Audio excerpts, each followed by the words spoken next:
First, some high points of 2015 in Ukraine. Consumer goods throughout most of the country in abundance, but fewer people can afford them. Cars still clog the streets of the capital, Kiev. More kids own mobile phones, even though they have less money to use them. Today in Ukraine, in fact, it is still possible to purchase almost anything, including power, political patronage, and university degrees, just like before the revolution of dignity. And herein lies some of the nation's intractable problems.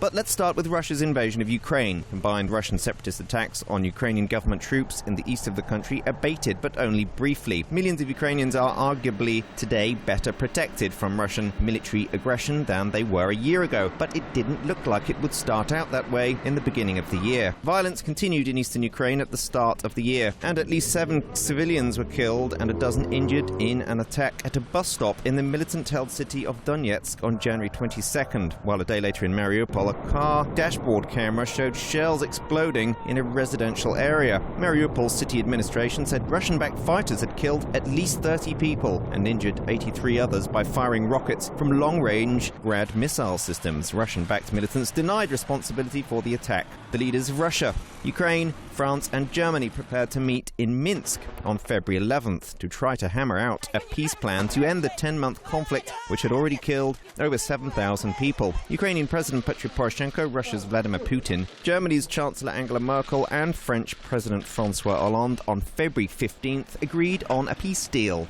in Minsk. The deal included a ceasefire that would come into effect on February 15th, followed by the withdrawal of heavy weapons.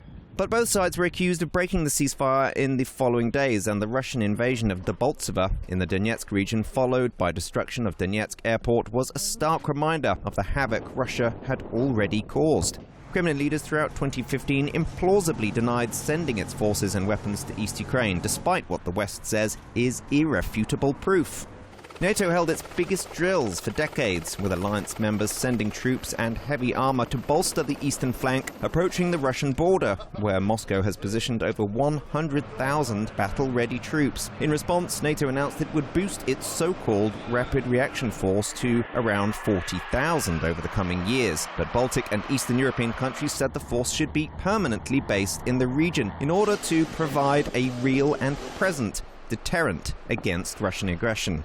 As thousands of refugees attempted to move from Greece to Macedonia over the summer, police lobbed stun grenades and beat them with batons, struggling to enforce a decree to stem their flow through the Balkans to Western Europe. Security forces managed to contain hundreds in no man's land, but several thousand others, many of them Syrian refugees, tore through wire fences in muddy fields to Macedonian territory after days spent in the open without access to shelter, food or water. The remains of 71 dead migrants, including 4 children in late August, were found in an abandoned truck in Austria. Russia in September launched airstrikes in Syria in its biggest Middle East intervention in decades, plunging the 4-year-old civil war into a volatile new phase as President Vladimir Putin moved forcefully to stake out influence in the unstable region. Russian airstrikes mainly hit areas held by rival insurgent groups rather than Islamic fighters it said it was targeting, and drawing an increasingly angry response from the West. Reasonable minds may differ, but for Ukraine the year ended on a high note. Well, sort of. Ukrainian Prime Minister Arseniy Yatsenyuk said on December 29th that he expects Ukraine to receive some $10 billion from international lenders in 2016. The Prime Minister said there is no doubt Ukraine will remain in the IMF program, and no doubt the country will continue on the path of reforms. Despite Yatsenyuk's upbeat message, however, the numbers speak for themselves. Inflation in 2015 is at 47%.